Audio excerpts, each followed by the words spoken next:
don't think I've ever tried it. So. What? The yeast at the bottom kind of stuff, or what? Or Yeah, I have been like those of this.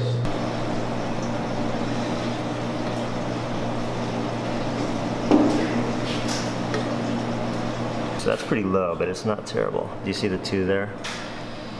Yeah. It's not terrible, but it's a bit low. It has to be like right now. And we bottle it, cap it, and the residual sugars, the 2.5% sugars.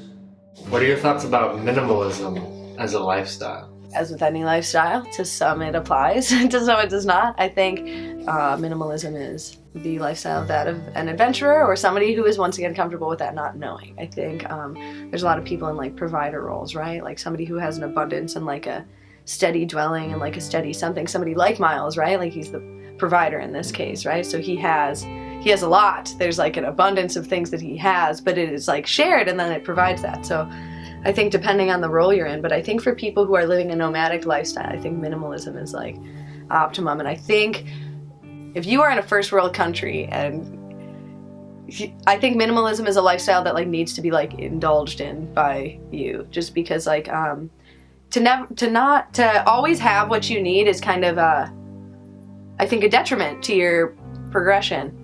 And then I think like minimalism is like, it's funny because minimalism is just that. It's you having exactly what you need and like not really much else. And I think people are pretty trained out of living that way. So I feel like minimalism just is something that offers that insight, I guess, like offers an understanding of what it is like to not have surplus.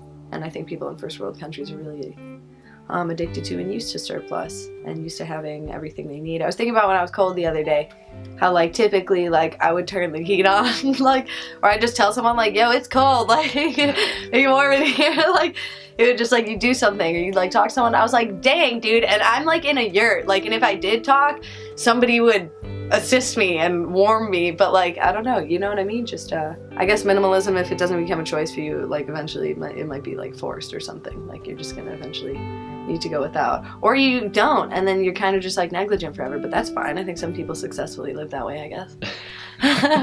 Just think it helped to have like a small section in there where you don't have enough. Like yeah. But yeah, I think for this type of lifestyle, I think it is like optimum. That's what makes all of us able to like hang out with each other and love each other like deeply right away. There's not a bunch of like shit to get through. Like I gotta go home and go to my work and go to my things. It's like, well, here we are. This is exactly what I have to offer is me. Like when she said the other day, like Joanne's like, yeah, I want to see everybody in this, and everyone's like, oh, you've already seen all my clothes. Like this is everything I have. Like you've seen me in all my forms. Like yeah, I think it helps. I think what it does is it just gets to the bare bones quicker. Well, feels awesome the so far. The second I got rid of all that shit, I realized I didn't need it. Yeah, I haven't missed it once since I left. I have not missed anything that I have left nothing. behind. And like she said, to be honest, like I want to get rid of so much more stuff. I still to this day feel like I will have say- too much stuff. Yeah, Same. we have way I've too gotten much rid of stuff. so way too much. stuff. And literally, like we had a moment where we got broken into and got our things stolen out of our car, like a good majority of our things. Mm-hmm. And ironically enough, like almost immediately after, like when we went back to camp, it made me want to get rid of more stuff. It made me realize even more that like I don't need I don't need any of this. Like it's sad that all this stuff's gone. It's Yeah. shitty, but like I didn't need any of that. Yeah, it's weird. We talked about it. A lot of the stuff that we got stolen out of the car was like most of the stuff that we really wanted, that we really liked, and thought that we needed. And as soon as all of that was Cameras, gone, all that stuff. there was like this big gap in between what we really wanted and the stuff that we had left was stuff that we like really like we talked about earlier, kind of wanted but didn't really need. Luxury Items that we just really didn't need. And after that, I felt like all of that stuff could just go. Mm-hmm. You know, like I could totally get rid of the entire rig right now and be totally fine. I really like living the minimalist lifestyle. I do too. It feels lighter, and it feels like I have more space in my head. Like I don't think about. I mean, for one thing, I really like living on the road because I don't have like a house to clean or like dishes to wash every day or like stuff to pick up everywhere. I have less stuff to touch, you know, and like move around in the house and like whatever. And I like that, you know, it makes a lot of space and time in life for my thoughts and hanging out with people and, you know, being more social and rather than worrying about all my stuff. And Yeah. you have more money. And more money, yeah. More money, And more even if you time. You have less stuff. Yeah. Yeah, and I I remember realized back I home. need less. Yeah, back home we would spend so much time. Like our grandmother's house had quite a large lot. We had a lot of landscaping to do, a lot of yard work to do, and that was part of the deal of us living there for so cheap, you know. So doing your job and your blah blah blah, your landscaping, you're cleaning your house, all this stuff. By the time you actually are done taking care of your space, like you're tired and like you have nothing. You don't want to spend time in the space even because you're just you're so sick of it. Yeah. Or you Been just working or you just on finally it all sit down in day. a clean space and like that's all you can do is sit down like And look at it. Yeah, Yeah. totally. and now like we have nothing to clean, nothing to do. We set up camp for 20 minutes and stay as long as we want and sweep a Might 6 sweep square it out. foot floor maybe, you know, Like and once a week. Yeah. And that's it. And it feels like enough. I don't even have to make my bed if I don't want. Nobody's making me make my own bed, so. But I think Which just is like I great. said, it's the time I spend. I really enjoy that I don't have anything to spend time on. Except things I want to, like putting stickers on the side of the pop-up or installing a new beer opener on the side of it. You know, like I'm doing things I really want to do. Drinking you know? more beer. Yeah. More beer. Efficiency. Yes, yes. Yeah, but it feels like more time, and it feels like more space, more mental space, more physical space. Even though we've moved into something a lot smaller. Yeah, even with clothes. I feel spend bigger. Less time. Yes. Like I have more And then energy. you spend more and- time in nature or Yes. other, areas outside of yours. If you get tired of your little space and the world is You yours have anywhere to explore. go. Yes. Absolutely. Pick up and go somewhere else. Mhm. Yeah. I love that. You don't feel stuck. You feel like you're more expansive than you were stationary. I like being nomadic and having Yes. everything with me. Because like when you have all that stuff, you don't think that you're thinking about it all day, but somehow there's like this mental attachment in the back of your mind that's with your things and You're like anchored to it. yeah. Yes. It's weird. Like you think it's just your stuff, but there's some kind of energetic attachment to it. Yeah, have you found that same thing? Oh, I was that gonna, you're I was gonna ask attached you to if, it? you if you've seen Fight Club and you know that line. I've seen Fight Club. The things I you don't know if I own have. end up owning you. Yep. The famous. Okay. The things you own end up owning you. Yeah. Yeah, It's it's very true. It is. It is. It's the I truth. didn't know that's from Fight Club. No, they do. They end up owning you. It's And even life is much richer without the stuff. it is. I think one of the nicest parts for me leaving London was to get rid of a lot of the things I owned, because as a person I think I'm quite busy with objects. Mhm. So having everything I own in a backpack for me actually I think works out, because I've got a bit more space to think about other things. Of course I'm not going to be able to keep it like this, but maybe to find a way to kind of limit the stuff that you own. So just say to yourself, I don't want to own more than 4 shirts or like 3 of this, and then bring them to a charity shop whenever you buy a new one. Yeah. Yeah. Exactly. I've been only buying secondhand clothes for a while and make them rotate, and yeah, I think I would like that. Was it when you left the UK that you downsized to just your backpack, or? Pretty much, yeah. It was definitely the lead up to it. I had a really small room in London, so I already couldn't own a lot of stuff, and also in London, the feeling for me was always quite temporary. Like I wouldn't settle down and stay there. But knowing that I had to go to London, to the USA here, and that I had to fit, that there was only so much I could bring with me, did make me think about all the stuff I owned. So I tried to give it away to friends or to sell it, some of the nicer bits. But it was a nice eye-opener how many shit I had collected. Yeah. After feeling so free, after being in a place where you can apply everything that you learn, you can absorb everything and multiply it by 3-4 times more than what you're looking for. Whenever you set down all the expectations that you have, you find yourself surrounded by things that are not material, things that just create memories, things that make you feel more powerful as a person, as a human being, things that, for me at least, in everything that I've learned, it's what really matters, like happiness. We can't hold on to happiness with something material. It has to be something that we experience or we can reproduce. When I think about reducing stuff, it's comforting. It's like releasing. I find it like a cleansing at some point, because I think that having a lot of material stuff like carries a weight as well. Like material is a weight. It's an economical weight, and that weight comes with a lot of like energy that it's just building up things, like it really doesn't matter to have material stuff. I think having certain things that has value to you is also comforting and important, because I think you also need certain things that makes you remember your certain path, certain memory.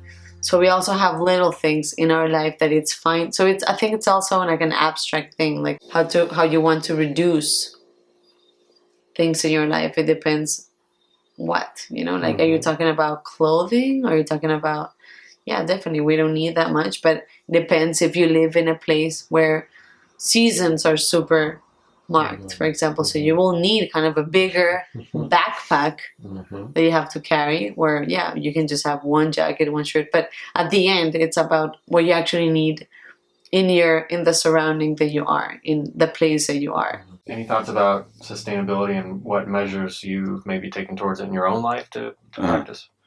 I mean, I don't eat a lot of meat. I'm not opposed to eating meat, but making it for myself, I try to cut it out as much as possible. I try to eat locally, eat seasonally. To me, that's the most important things. Local, seasonality. I mean, you could talk about organic, but sometimes like that label is a little confusing. So just making sure it's not traveling far would be the best. Yeah. And then, I mean, getting this experience working on a farm, then maybe when I settle somewhere, I can start producing my own vegetables and stuff like that.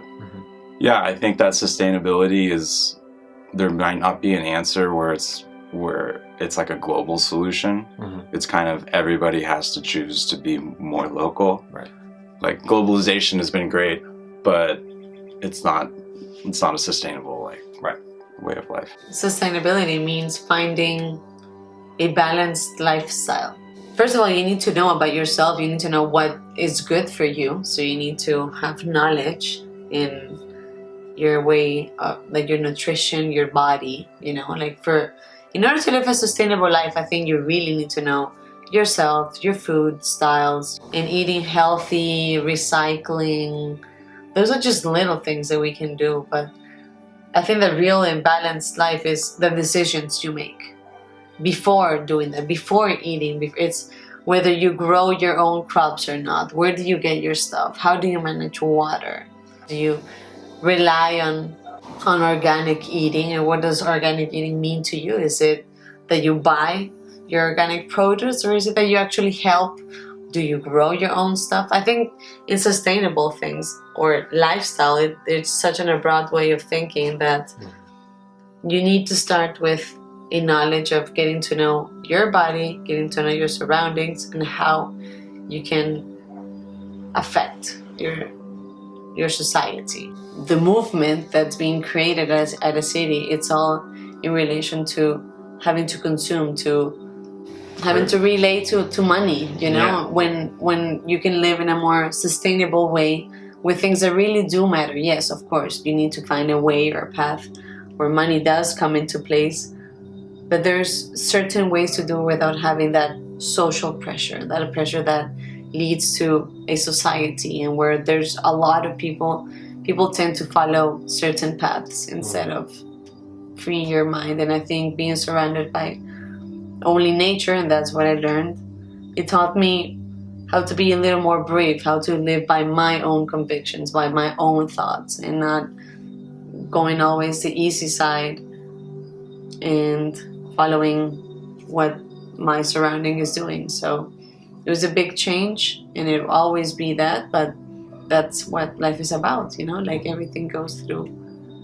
phases. So maybe this is my natural phase.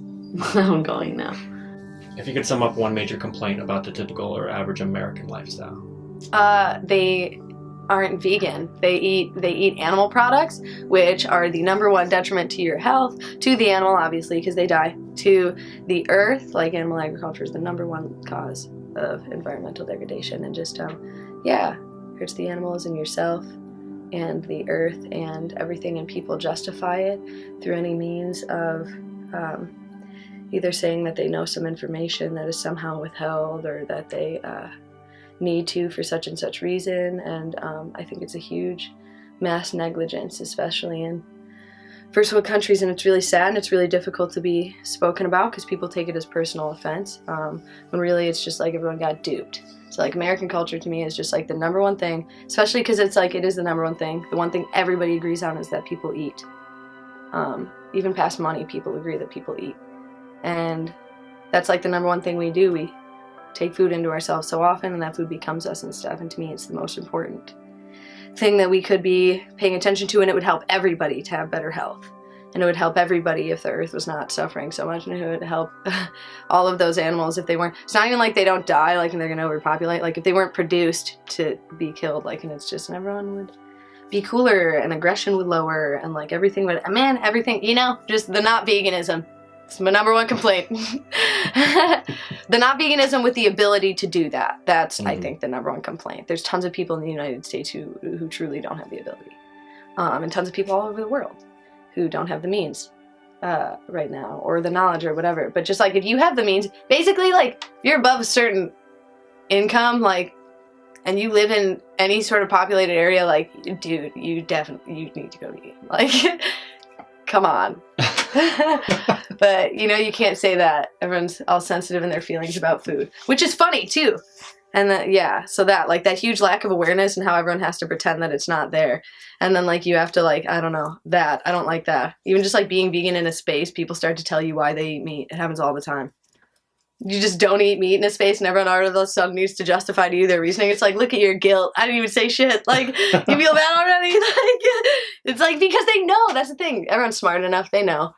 That's just like a consciousness shift. They're gonna have to, like, shake out of it. Something I don't know. I feel like just like slow chiseling awareness. Just be like, hey, did you know that's not good for you? Hey, did you know that hurts cows? And like, people will be like, well, it didn't. I'm gonna think about that for a few weeks. I'm like, yeah. Okay. Anyway, yeah. So that's my number one complaint. I would say it's an ignorance of how food is created. You know, most people just go to the grocery store, they have their prepackaged everything, and then they just take it, and they don't understand, like, where it came from, or like why it costs a certain thing, or even like seasonality. People, that's the most frustrating thing working in like a restaurant, when someone comes in and they're like, it's like, oh, these tomatoes aren't ripe, and it's January, you know? It's like, well, it's not tomato season anymore. It's like, we shouldn't even have this on the menu right now. But yeah, so it's just, in general, there seems to be like a lot of unawareness of how food is grown, when it's grown, when it's like the right ways to grow things. That's something that I would hope changes. I don't see it really like moving that way, but also like, in Europe, that was a vibe I got. It's just that people understood when things grow, like when they're supposed to be eating things. And you'll just enjoy food better if you're eating at the right seasons. Yeah. The problem is when the society is trying to push us. I don't know, I went to San Francisco and I was looking for an apple for half an hour. I ended up in Chinatown. I was the only non-Chinese. I got a delicious apple, which means there is nice apples here, but they don't have them anywhere. In the shops there, I couldn't find them, and I was like, what is this? Like, they're pushing so much all the other shit products, you know, like whatever, Cheetos, Coca-Cola, blah blah blah. Yeah. And they haven't made accessible all these things that the land in California is giving us. Is like, yeah, all right, what's happening there? Because they can make more money selling the garbage. Obviously. So that is annoying. And when you find an apple, it's like a crystal nowadays as well. It's like so shiny. It's like we sell it $2 more and we put a wax around it as well. It's like, did I ask for a wax? Yeah. I don't know. When you do woofing, you see all these apples and you say, "Fuck, this is how it's supposed to taste." And when you go to supermarket, you say, "I can't stay here." I would criticize the amount of pharmaceuticals that are being consumed. I find that really sad, honestly. And I live in a place where it doesn't, well, in Bolivia at least, we don't have that much, you know, like presence of that. We still have or use some botanical and herbal medicine when it comes to when I was being raised, for example. If my throat was hurting, we didn't have like pills to take. We actually had to like do ginger stuff or, you know, like natural stuff, honey, and do their own little like natural Home remedy. Yeah. Exactly. And I see now that in America that is really like controlling a lot of people's even emotions and how people are thinking and feeling, and they're being deprived by the way they think and act by labeling them of a disease or a mental disease or a body disease or whatever. And it's being controlled by pharmaceuticals. And I think that's something that we criticize a lot. Mm-hmm. And maybe that's why I like the change that it is happening, that there's an awakening moment also, you know, like I see the other side as well. So that's why you want to travel, to see the different reality. Like you already have a sense of what greatness is all about. Mm-hmm. You know, like you live under that and you're being raised by that. But once you are in a different nation with a completely different culture, they teach you what their greatness is all about. Right. And then your greatness is done, it doesn't even matter there at all. Right. Like for me, it wasn't that easy. It wasn't just let's go to a store and buy, for example. You know, like never after I was maybe 8 years old, we went to live like in the city, but I come from Bolivia. Bolivia is a place where agriculture is the main source, you know, like it's not industry, it's not technology. Now it is. Now it's completely globalized, you know, but I'm talking about like I'm 29 now, and I'm talking about my young ages, like young life. We didn't have like stores or like supermarkets just to go and buy stuff. No, like it was more of like agricultural produce. Mm-hmm. I saw that part. I saw that process, that more human side part, you know, of what am I eating? Where does this corn come from? Where does this potato come from? You know, like, and since I was small, I knew where it came from. Since I was small, I knew that the potato comes from underneath the land, you know, because right behind my house, those were the plantations that they were growing. Nobody thinks enough. Everyone seems to be a zombie. It's too easy to be, and the thing is that it's the system. The system wants you to be a zombie, and too many people feed into it too easily to be. Mm-hmm. But now that I'm traveling, I'm finding out that I guess people I'm talking to traveling are not American. And traveling is not an American type of lifestyle. Mm-hmm. Yeah, and that goes into my biggest complaint about the American lifestyle, I think, is other than the food, because I have a huge passion for food and farming, and that's a subject on itself. But other than the diet part of things, I think that my biggest complaint about it is the isolation that Americans just have adapted. I don't know why, but there's just this lack of community. And there's a ton of reasons why, but there's just this lack of community and lack of valuing the people around you and just the sense of community. And even like with social media and internet and everything is supposed to make you feel more connected, but it just continues to make people feel more isolated, and it has a weird, just something weird about it that doesn't, I don't know, that just doesn't like make you feel connected to anything. And that's my biggest complaint. That people, that's why I think that a lot of these diseases and things that are associated with food that people just put the blame entirely on diet is really about the sense of community that we're talking about, like this isolation that people feel, and that if you just were able to talk to someone about how you were feeling, then you wouldn't have all of these issues.